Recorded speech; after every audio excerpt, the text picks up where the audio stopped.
daawadayaal sawirkaasi muuqaalka idin muuqda waxa weeyaan madaxweyne ku-xigeenka Jamhuuriyadda Soomaaliland Mudane Cabdiraxmaan oo Cali Faarax oo uu wareysanayo Cabdi Fataax Siciid oo gurigiisa jooga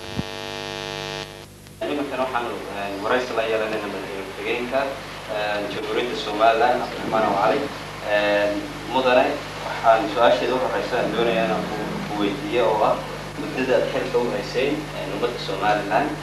waxaad u qabateen wax ma lagu sheegi karaysaa bismillaahir rahmaanir rahiim aad iyo aad baad u mahadsantahay su'aasha aad weydiisay runtii waa su'aal ballaaran waxaan si kusoo koobaya intii aan xilka haynay dalkan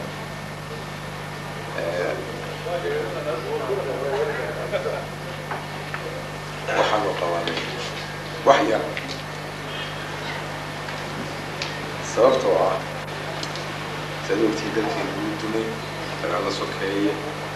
dhibaato badan baa dadka gaadhay hawsha loo taallay aan lagu bilownay waxay ahayd hawl badan oo aan sanad iyo laba iyo saddex iyo afar midna lagu dhammaystiri karin way baaxad weyneyd waxaan leeyahay anigu sayskii baanu dhignay bilowgii baanu dhignay dhismihii badankiisii wuu hadhay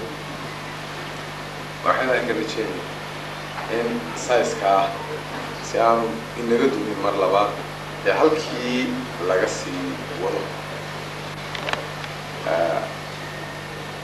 waxqabadka iyagii dhinac walba haatay intaasaan kusoo koobaya sababtoo ah baahidaa badan dalku wuxuu u baahan yahay dhismaha badan marka loo eego intii aanu joogay wuxuu noqonayaa wax yar waxaan ku tilmaamayaa inuu yahay bilow iyo sayska inaanu dhignay dowladnimo iyo qarannimo intaas oo dhan mudane aad baad mahadsantahay su'aasheeda labada doonay ku weydiiyo waxay tahay muddad tan iyo intaad xilka hayseen waxaad hortaagnaa mucaarad hubaysan marka sidee baad u aragtaan in lagu gaari karo xal caadil ah mucaarada ummadda Soomaaliland soo horjeeda runtii mucaaradad ma haysto mucaaradda waxaan u aqaanaa walaalahayo oo dowladda diidan ama aragtiyo kala gaara ay leeyihiin dowladda sida wax wado waddanka dhexdiisii joogaan hargeysii maanta joogaan oo ay leeyihiin dowladdu sida wax wada islaamaha jaraa'idka wax ku qoraya muxuu ahaa aragtidooda muujinayaan heel ahaan bay u muujinayaan individual si afraadi qof muujin karaan waxay la tahay ma ahayn mucaaradada waxay mid la isugu dayay in dalka Jamhuuriyadda Soomaaliland jiritaankeeda lagu baabi'iyo dadka walaalahaya ee laleeyahay dowladda ka soo horjeedaan mid ay wada qabeen ma aha waxa rag muraad iyo waxay ku dhaliyeen dadka way aftuubteen dadka nasiib darro waxaana jecleen baa dhacay dagaalaa dhacay sokeeye si walba la isugu dayay in la isu soo dhawaado aad iyo aad baa muxuu ahaa waxgaradka dadweynaha odayaasha guursida dowladda cid walba isku taxalluusay in waxaasi dhammaado lasoo afjaro intii ilaahay qadaray u socday haddana waxaan qabaa inuu dowdow yahay oo uu waqtigiisii gabaabsi yahay oo nabadgelyo taama ilaahay ina siin doono waxaanan ku boorin lahaa dadka reer Soomaaliland hadda iyo shaqo qaba in haddii wax la garan waayo haddii wax la qoonsado inay noqoto wax lagu xalleeyaa wada hadal iyo miistushii ee aanay noqon qori iyo hub la isku qaato kaasi inay nagu filan waynu ka soo aragnay aragtidaas ka qabaata marka isku daydaan in nabadgelyada xoog saartaan mucaaradada Soomaaliland runtii nabadgelyada dalka maalintii aan xilka qabanay xaaladda dalka isku wada weydeen haddii aanay toodaasi dhicin maanta dalku laba boqolkiiba boqol ahaan lahaa waxaan isdhex wadnay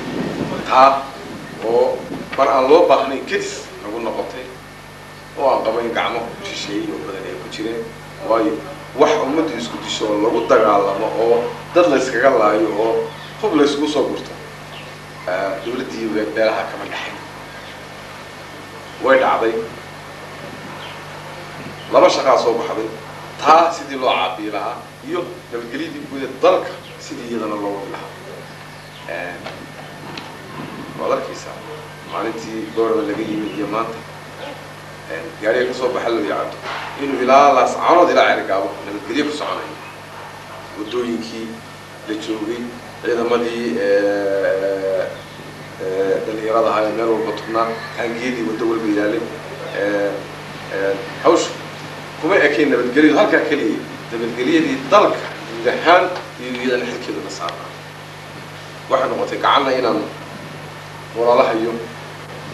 hawshu ama ha noqoto guddoominta shirka golaha wasaaradda ama hawlihii kala duwanigiiba ha ahaatee dabcan anaa sii wada oo wax la saaray su-aasheeda kale afraad doonayna weydiiyo waxaa jirta ufuud badan aad ku tagteen dibadaha sida carabta iyo afrika marka barnaamijka iyo safarkooda inoogu sheegi karaysa ufuudda iyada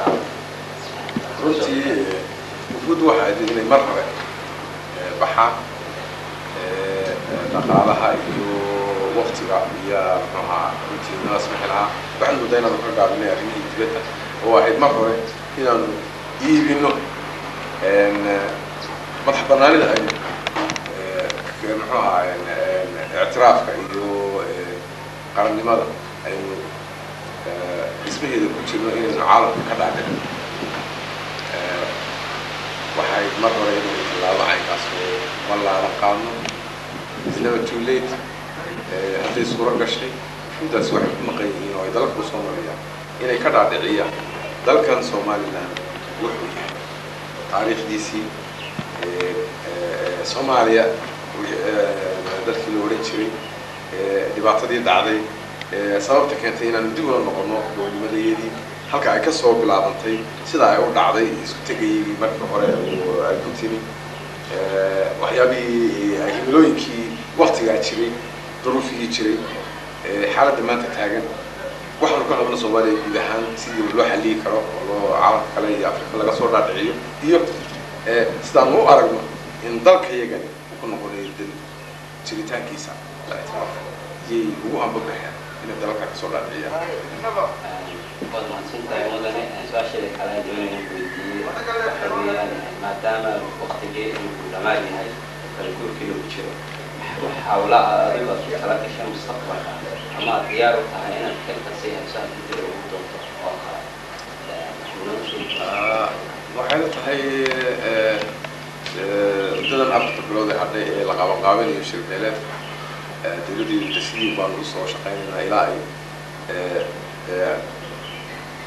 كونغرس كسوس على شبيلات كعلو دور تعدين بدل لهي كنت وحبين كان كسانا كشيء كسيور دو عندنا حلوة رودا ليه دل كان هنا نص شغيو انت إتال كهين وحكى كمان سؤال شيء مثلا من فيديو حديث هذه هي من الحملات التحية سيدي هاي حيث كان يبقى الحملات أنا قاعد أبو ونكسي ويكون وقتها ودي أنا حيل كيو عنو في عيني وأنا وده شقين لهاي أنت عن سوق أنا حتى أنا سنة هاي حبايب يبي يفتح أنت هاو ما أنا لين الدواء ولا قاعد في عيني حكلا داتا سؤال شيء لو قلت بس أنا أقول هذا راح نقول سؤال رفض ضعيف محاول يقول واحد شيء من دولة هولندا القحوتي وصوت عاديان دولة الصومال مركز دولة الصومال محاي بورسي وهاي ساتكال السوق لين اليوم ما دم واحد قريب من أي شيء دولتها تبدأ لك هذا بس السدوات اللي بقى عشان حيوان بورسي دولتها runtii aragtida aanu ka qabno dadkeena dibadda ku maqan ee lagu soo foos garaynaya in dalka qasab loo keeno waad ogeydeen tallaabooyin badan ay qaadeen oo ay ciidamadeeda nabadgelyada ama dekedaha ama gawooyinka dayuuradaha intaba in dayuurado siday la qabtay la ganaaxay dowladahoodii loo faray UNHCR ee hadda qaxootiga lagaga dacwooday runtii maanaa yaraysan tan qudhideeda intii aanay keenin jawaab baanu siinay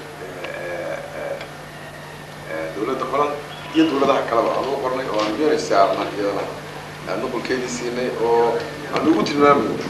inaanay sidaas ahayn sidii saxda ahayd dad dalka lagu soo celiyay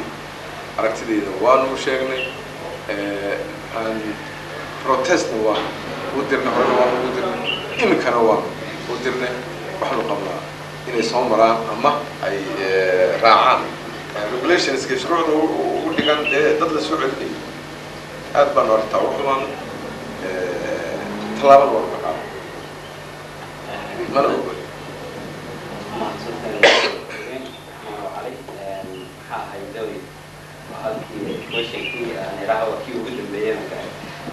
ma filaysa in shirbeele qabsoomi karaya maadaama beela Somaliland ay kula degan